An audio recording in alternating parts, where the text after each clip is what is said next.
Living Arts of Tulsa sends teams of 3 professional facilitators from diverse backgrounds to empower students in the 5th through 12th grades to create student-based interdisciplinary work based on play.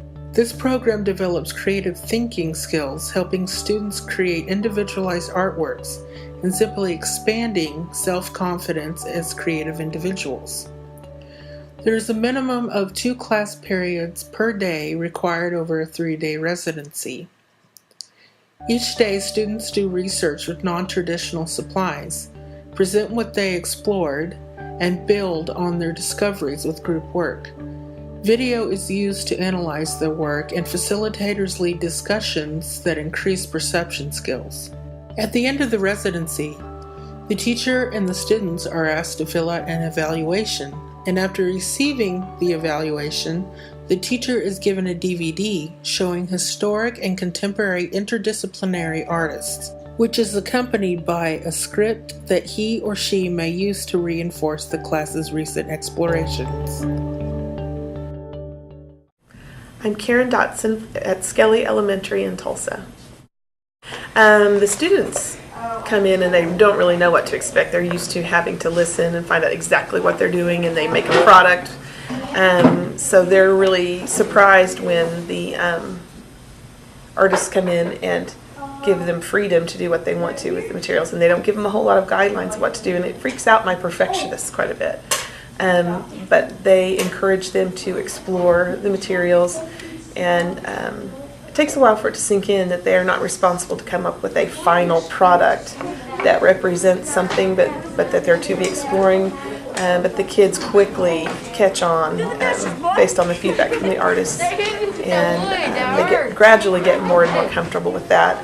And then as the artists start to ask them questions about, trying to include movement, or what did you observe with light or color or sound, they start to become more and more bold in their exploration and get an idea of where to go with it and get way more comfortable with that open-ended, I don't have to come up with a product that my teacher's going to grade.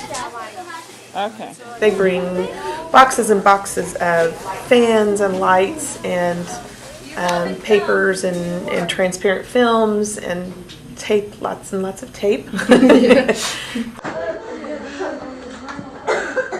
Really had a good time with that. Some PVC pipe, some tubes, things that they can put together and build. But I'm always astonished at what the kids go to that just looks like something I would throw in the trash can, and what they can make out of it, their imagination. So it doesn't look like they've brought anything valuable, but the kids quickly find something to do with it. Yeah. On day 1, they're very nervous, and they keep asking questions, trying to figure out what's expected of them and what kind of product they have to have and what would be the right answer and what will get the best response. And most of the first day, you see a lot of those type of behaviors and reactions. They start to relax a little bit at a time. On day 2, they're finally getting it. They understand. They are free to explore. There are no wrong answers. Their observations are valued, and that frees them up to explore more, be more daring, think more creatively. By the 3rd day, they're begging for them to come back. Can't you come back tomorrow? Why does it have to only be 3 days? This is the most fun we've ever had. And the effects kind of last too for a while. So we start working on testing or something like that, and then they're back to one right answer. But it gives them more freedom when I present them with something creative to understand that there are many right answers there, or there is no right answer, that it's all valued. When they have an opportunity to do something creative after that, or if we're brainstorming ideas for a story and writing, they're a whole lot more willing to open up and say what's on their mind without evaluating it first. Mm-hmm. That sounds like it could be a bad thing if kids talk without thinking, but I mean it in a positive way.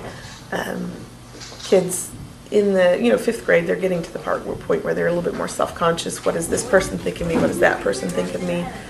And some of them were afraid to speak when they first started with the artists, and there's always one or two who's willing to talk and say whatever's on their mind. Some are very, very quiet, and it turns out those are often the most creative kids. And by the end of the third day with the artists, they are starting to share, and then you see the kids, those same kids, when you're trying to do something creative in class or you're brainstorming or asking for ideas, the children who weren't willing to talk before, now they are. Because they're not afraid of what the teacher will say, will the teacher judge them, and the students around them have also learned how to appreciate what someone is saying. Oh, look at her face. I think it's really, really important. Right now, the way all schools are with the high stakes testing, we focus so much attention, there's so much pressure on the teachers and on the students to do well on the tests. So we spend all our time covering content and how to take a test, how to find the one right answer. And that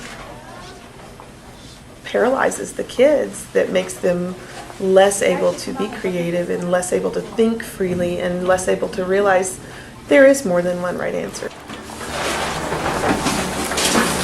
I need the artist to come in and model it for me, and the kids need the artist to come in and set them free and let them know that this other aspect of their abilities where they can be creative thinkers and creative problem solvers is equally as valuable as what they show they know on the state testing.